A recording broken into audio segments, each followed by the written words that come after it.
How's it going, everyone? Jacob Rothenberg here, and this week on the channel, I have writer, author, publisher, and real estate mogul, Tim Knox. How you doing, Tim? I'm good, Jacob. How are you? Good. So thanks for taking the time to get on the channel. I consider you to be like very OG with regards to being an informational source on Amazon. Yeah, When I started on self-publishing in 2017, I would actually watch all of your videos because you were very prominent at the time with yeah, giving information out with Amazon. yeah. I was. I'm actually what I don't know what's OGer than OG, because I had been a writer for many years in the traditional sense, as well as an entrepreneur, and then got involved with Amazon. And in 2017, it's kind of the gold rush period for Amazon publishing. So I was writing my own books. I was doing a lot of ghostwriting. Ended up creating an agency with ghostwriters that we were just being paid to write really all genre of books, and stayed in it, while it was fun and profitable, and ended up getting out of it when I thought it wasn't. So yeah, I am beyond OG, my friend. Fair enough. And I'm fairly knowledgeable of your author past, even as a ghostwriter. I think you were a high-end ghostwriter. You charge 0.05 per word, which is a decent Yeah. amount, actually.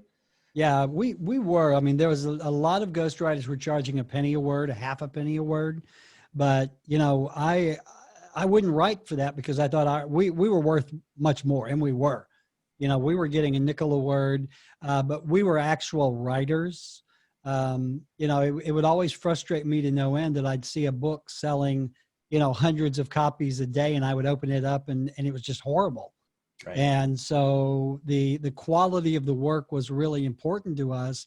And to get those level of ghostwriters, yeah, we were doing a nickel a word, and a 40,000 word book, we were charging anywhere from $2,000 to $3,000 for those. That's a good So living when you yep, can write two or three of those a month. yeah, it was a really good income stream. That's why, if you got a good writer, I mean, we actually had a backlog. We had a waiting list of people wanting us to write their books. And it was a good problem to have. Finding good writers was the really hard part, as you know. Yeah, I actually do have my own agency as well. Although I guess in 2020 things are very different. The Mhm. profit margin, doing honest work, not overcharging people for the writers is honestly slim to none when Yeah, in comparison to the amount of administrative work and follow up and all the processes involved in managing an agency like that. yeah. I had a lot of friends who were doing the agency thing. They were basically just farming it out to offshore writers, and again, that kind of went to the quality. If you don't have a someone who is an English speaker and an English writer, you're going to get a subpar book. But I knew guys and gals who had started those kind of agencies and were just, they were charging 2 cents a word and paying a cent and pocketing the rest. And it was really, really lucrative for a while. And then Amazon kind of figured out what everyone was doing to get page views and started cracking down. And that's really when things changed dramatically. We saw a lot of the agencies drop away. We saw a lot of ghostwriters, fall to the wayside. I did some of the ghostwriting myself. I like to do the sci-fi and those kind of things, but a lot of that period was the romance, Hmm. and even the X-rated romance. Those were so hot. I'm an old man. I'm not going to write that stuff. I just I have a hard time imagining it. But yeah, it got to the point where a lot of it was the overhead was just too much. They couldn't take on projects and pay what they needed to pay to actually get it delivered, and so that Right. put a lot of folks out of business. Yeah, in 2017 and 2018, a lot of changes rolled out. I think 2018 might have been the end of the gold rush, so to Yeah. speak, with most loopholes being averted or fixed by Amazon. Even price striking doesn't exist anymore. So, with that in mind, with all that, are you still publishing at all? I think people haven't heard from you in a while and would like to know what Yeah, you're doing. I started a real estate company 2.5 years ago, and I started really focusing all my energy on the real estate.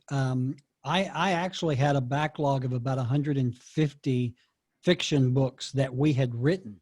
Wow. And I was going to continue just doing with those. And I'm like, it's a distraction. So I ended up selling the entire catalog for a nice chunk of change to someone who then took those and rebranded them and tried to do something with them. Don't know if he ever did or not because things had changed so much. But I still do writing, but primarily it's in the real estate space because that's where I am. I do a lot of blogging. I've written probably a dozen real estate related books that we just use simply as marketing pieces here. Very cool. I've still got books on Amazon, but it's been quite a while since I even logged into the account. Fair So, enough. yeah. Mm-hmm. Yeah. What got you into real estate? My daughter Chelsea had been into real estate for about 6 years and was doing really good. She was doing a lot of flipping. She shot a pilot for HGTV. She was really, Oh, wow. really good, really well known. And I was getting out of publishing, and she's like, "Hey, Dad, why don't you get your real estate license and we'll start a company?" And I'd been an entrepreneur for 30 years. I'd started, 12 different companies. Mhm. So that's what I did. I got my real estate license. We started Revolved Realty in, I think it was February of 2018, and have done very well. We've grown really quickly. We've got 16, 17 agents who work here, and we've done very well. But what I did, well, one of the reasons we've been so successful is all that marketing that I knew from my past businesses, as well as from the Amazon stuff. I just kind of brought all of that knowledge to real estate. So we create a ton of content. I create a lot of videos. Like I said, we do a lot of blog posting and that sort of thing. So, to me, Jacob, it's just another business. Mhm. Real estate is the product that I replaced publishing with. But I still kind of do things the same way, a lot of marketing, a lot of advertising, that sort of thing. But yeah, that's how I fell into it because my daughter said, "Hey, let's start a company." And that's what we did. Awesome. Yeah, I did take a look at your website, and number one, I knew you were doing well if you were able to buy the domain revolved.com. That's not cheap. I Yeah, know that it for a was fact. not cheap. Yeah, but Yeah. And yeah, you've scaled up really nicely. Obviously, your daughter had started in real estate prior, Mhm. so that gave you an edge with scaling up relatively quickly with your own brokerage. With that, I would say, well, you're a serial entrepreneur, you've done a lot of businesses, but even with my own experience, I have my license as well. I am starting out, but what I've already noticed is that a lot of what we've learned in Kindle publishing, even past just uploading a book, but understanding pay-per-click campaigns, Yep. running a newsletter, uh, automated emails coming out, all of that are actually transferable skills that can Yeah. be used very well in real estate, and you can make better commissions doing real estate than you can selling a $2.99 ebook. You- well, that's the thing. The one of the reasons why we were so successful in real estate so quickly is because I'd always done my own marketing because I really enjoy the marketing. Even when I was doing publishing, I had a pretty active YouTube channel. I did a lot of videos, that sort of thing, and we really just brought that whole process to real estate. We're one of the very few real estate companies here that do videos on a regular basis. I do some kind of video every day. Wow. I do Facebook advertising every day. I do Google pay-per-click every day. So you're right. The things that would apply to the Amazon or the Kindle publishing, good marketing is good marketing. It doesn't matter what the product is. It doesn't matter if I'm selling, books or videos or houses. I use the same kind of marketing tactics in across the board. So I think one of the best things you can take away from Kindle publishing, Jacob, is the fact that you learn how to do all that, or Mm-hmm. you should, or you're not going to be successful. And the key point to any business is the marketing. And that's one of the things when I was doing Kindle publishing, I spent most of my time focusing on the marketing of it because nobody's going to buy anything if they don't know you're there. So marketing is the key. I don't care what business you're in. That's the one thing you need to focus on. Right. And I'm not only grateful that I did Kindle publishing and I'm still actively publishing, but Mm-hmm. I also took the time to form a social media presence. So Mm-hmm. I am technically a YouTuber. And with that, pivoting to real estate in addition to publishing, my SOI is actually quite big, bigger than I knew it to be, with getting leads for buyers and such. Granted, no one's ready to buy this weekend, but Mhm. it's still going to pan out, I believe, with Yeah. getting Well, leads for the big buyers. thing that you'll learn in real estate is real estate is not an impulse buy like a 99-cent ebook. Right, You know, people who buy real estate have been thinking about it for quite a while, or right. people who sell their homes have been thinking about it quite a while. So my goal has always been just to get top of mind, get branded. You know, we do a lot of advertising that is just, it's not to sell anything, it's just to get our name out there. And so I think that's the thing that you've got to do. And it may take you, you know, 3, 6, 9, 12 months before you start to become a name, but it's all built on the branding that you do. You know, we do a ton of social media. We do billboards, we do Hmm. TV, we do radio, and we're never trying to sell anything, but it's just, hey, remember this green logo, remember Revolved Realty. This is our, you know, our specialty here, and that sort of thing. And you know, a lot of it has to do with the consistency of branding. You know, we've got a very distinctive logo. We got a great URL. Everything we do, I mean, normally I'm wearing a green shirt because that's our colors. Hmm. But everything we do, it's just all about branding. With real estate, you want to be the top of mind when someone needs what you do. And I think that's one of the big differences with that, because remember, you know, and I remember this, you know, when I was doing Kindle publishing, it was all about writing a really good description and Yeah. having a really good cover and really good keywords. You know, you wanted, if they read your description, you had to catch them in the first sentence or they were going to move on. And so Absolutely. it's kind of a different form of advertising, but still in publishing, you were kind of going for the quick impulse buy. But even then you wanted them to like your books and you wanted them to like your brand. There are a lot, especially in romance and science fiction, there are a lot of authors that are so branded and ingrained in their reader's mind that, I mean, they can just talk about publishing something and people line up to buy it.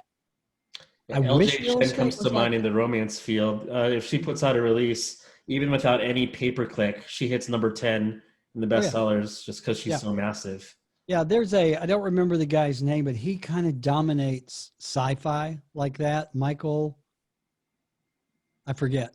But his name now carries so much weight that he is co-authoring with other authors, and he doesn't write a word. He just puts his name on the front of the book Right. and markets it to his list, and it immediately goes into the top 10.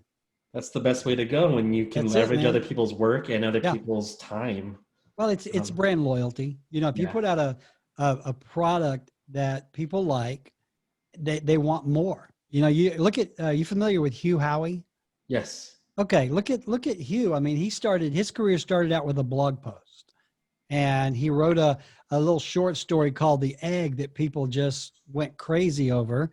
And now, I mean, Hugh could wipe sweat on a book and it would sell. I mean, he's just, his fans are that rabid. And Right. so that's what you want. Now, getting to that point is really difficult. Takes But years. if you can get there and build that rabid fan base, you know, it is a lot easier to sell once you have that established fan base. Right. And pivoting a little bit, because this is not going to be super relevant to publishing, but Mhm. I have to ask for my own selfish reasons.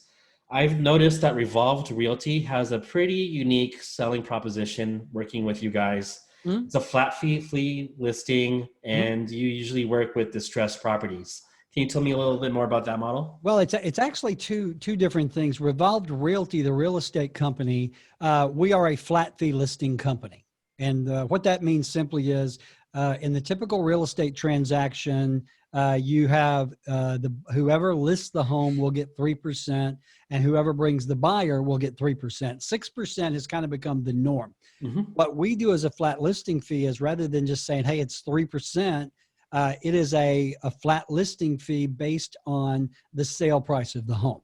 And it goes in increments of $25,000. So typically we can save the seller anywhere from a point to a point and a quarter, depending on the house. Now, where we worked with a lot of distressed properties, we have a sister company called Revolved Renovations. Ah, And what we do with Revolved Renovations is we buy homes that we can renovate and flip and sell. We're a flipping company. And from there, a lot of our homes are either distressed properties or they are estate sales. You know, maybe dad died and left us this really crappy house we don't know what to do with. You know, we do a lot of hoarder situations. We do all kinds of stuff. You know, people that are maybe going into foreclosure. What we do is we come in. You know, because we're a real estate company, we know what that house would be worth if it was completely renovated. We go in and look at, okay, what's the condition now and what's the fair market value of the house now? We will make them a cash offer. We can close in as little as 7 days. We will buy the house. We will clean it out. We will renovate it, remodel it, get it back on the market. And our profit comes from, you know, what we bought it for, what we had to put in it, and then what we sold it for. So we kind of specialize on that side of things. And, you know, we see that quite a bit here, especially we have communities where folks are older. So we are seeing a lot of those estate sales. We deal with a lot of hoarder houses for some reason. Those are always really interesting. But yeah, other than that, I mean, Revolved Realty is a traditional real estate company in every sense of the word, except we do the flat fee on the listing side.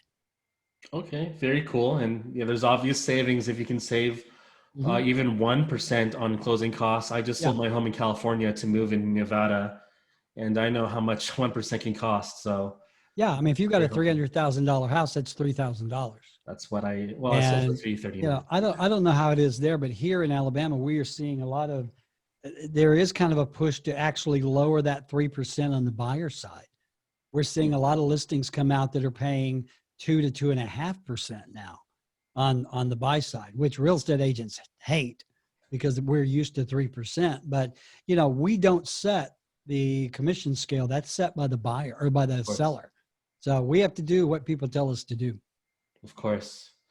And I suppose, obviously, the distressed property market in Alabama is a profitable venture. You've got a lot of distressed properties you can flip and actually make a consistent profit off of. Yeah, you can, but it's really competitive here now. Yeah, There are, because Huntsville is a little different. We're not your typical sleepy southern town. We have a really incredibly hot real estate market. And because of that, there's a shortage of available homes. So a lot of people are wanting to buy and flip. And so we're seeing a lot of competition now for those distressed homes. hmm, You know, we're not the only ones buying them anymore. There could be 20 or 30 investors lining up to, and what they're doing then is they're driving the price of those homes up, which means the profit is less at the top. right. The other thing we're seeing in the remodeling industry is because of COVID, building supplies have gone up just a god awful amount, hundreds of percent. So you have to factor that in as well. So there's a lot of properties out there, but there's not as much money to be made simply because it's more competitive now. And the cost of building materials is just through the roof. But you can still find good deals and make money. For sure, for sure. And this is obviously profitable past the threshold of publishing ever being like something. Publishing can't make you a millionaire unless you're a super elite author. But I mean, I guess at your age, it's not boastful to say, are you a millionaire at this point with real estate? I do okay. Yeah. Okay. Just in Yes. case the IRS is listening, I do okay. I Yeah. gotcha. But a lot of it, we do a lot of flipping. We have some rentals and some Airbnb. So we're really not amassing a lot of property. We're just basically buying it, selling it, and starting over again. So, Gotcha. but you really lucky author that hits it big and, makes a fortune. Real estate always pays better than publishing if you work it. Now you got to remember this is an industry where the average realtor might sell 5 houses a year. And if you're only selling 5 houses a year, you're at the poverty level. We also have I think a 90% attrition rate, meaning that within 90 days or within it's 18 months, sorry, 90% of realtors will go away within 18 months. So, it's that industry where, you can make a lot of money, but you got to work your butt off. It's not, this is the hardest industry I've ever been in. And it's very interesting, but yeah, you can do well. Yeah, I can tell already it's quite a hustle. I mean, I'm paying for leads, and Yeah. maybe 1 out of 10 will respond to any form of communication I'm sending. So Yeah. it's not Yeah. as I easy. can, I could go on Facebook right now and generate 100 leads within the next 2 hours. And out of those 100 leads, maybe one might be worth talking to, and they're probably not interested in buying for 6 months. Right. So yeah, the leads are a long play. I mean, that's the other difference between publishing that is an impulse buy. You might get a lead today, but you might not close a deal with these folks for 6 months, a year, who knows? And that's okay, actually, so long as you have the cash flow and reserves to sustain a living until things can pan out. Yeah. Well, it's always a long play with real estate. I mean, then now granted, I have had some folks that I literally met them on Monday, sold them something on Tuesday. But usually it's a much longer play because like I said, people, buying a home is a big decision. And Hmm. so it's not so you're not going to look at 3 homes and go, okay, I want that one. Typically people want to see 10 or 20 homes. But in this market, they're going so quickly that if they drag their feet too much, they're going to miss it because houses are literally selling within a couple of days here. Good houses. Time is of the essence. And I, Yeah, it is. going back to the first time I bought a condo, it actually only took me 2 showings to decide what I wanted to buy, but not everyone's like me.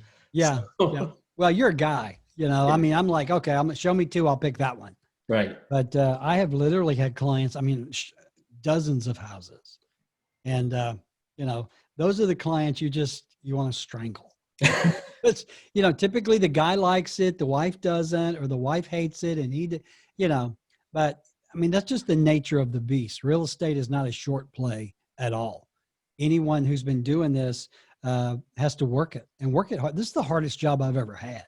And I've Mhm. had some hard jobs, but at the end of the day, it pays well. So Yeah, that 1% conversion rate potentially coming up to being a commission offsets all the hassles and all the works, provided that the average home price in the area is something decent. So yeah, very cool.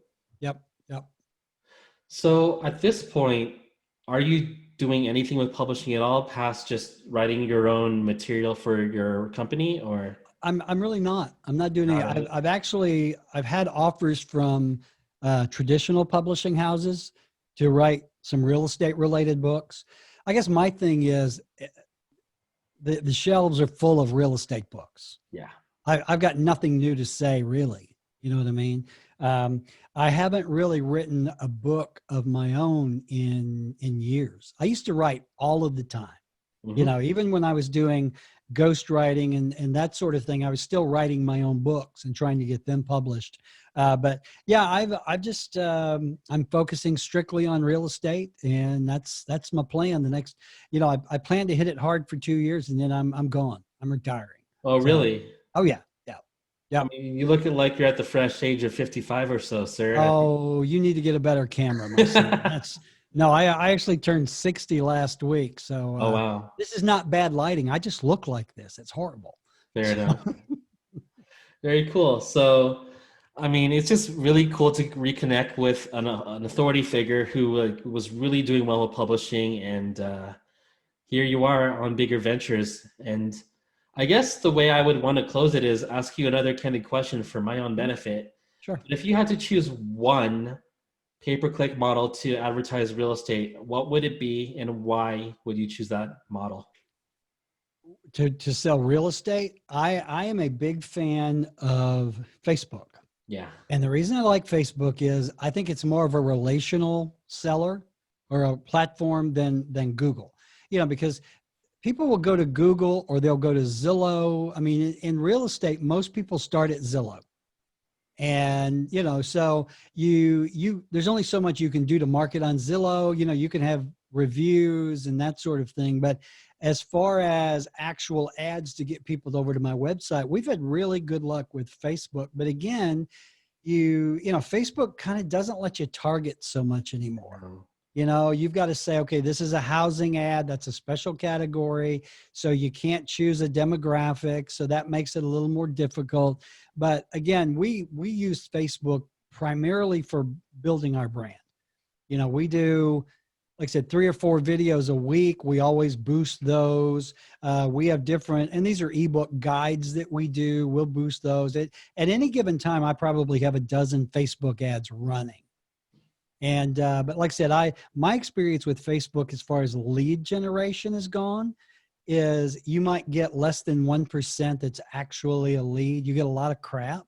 Yeah. But sometimes crap works out, but yeah, we're not doing a lot of Google pay-per-click or anything like that, simply because Google's really super crowded. In real estate, the cost is just prohibitive. My CPC with Google was $5 per click, and I Yeah. had to shut that shit down. Yeah. I mean, that just really, and we've got in my market, we've got 3 really big players in real estate, and they dominate Google ads. They're going to outspend you no matter what you do. Yeah. So it's been better for me to focus more on Facebook and always on a localized basis. I just want to reach those people here in my backyard that might want to do business with me. And so, yeah, that's my money is better spent on Facebook these days.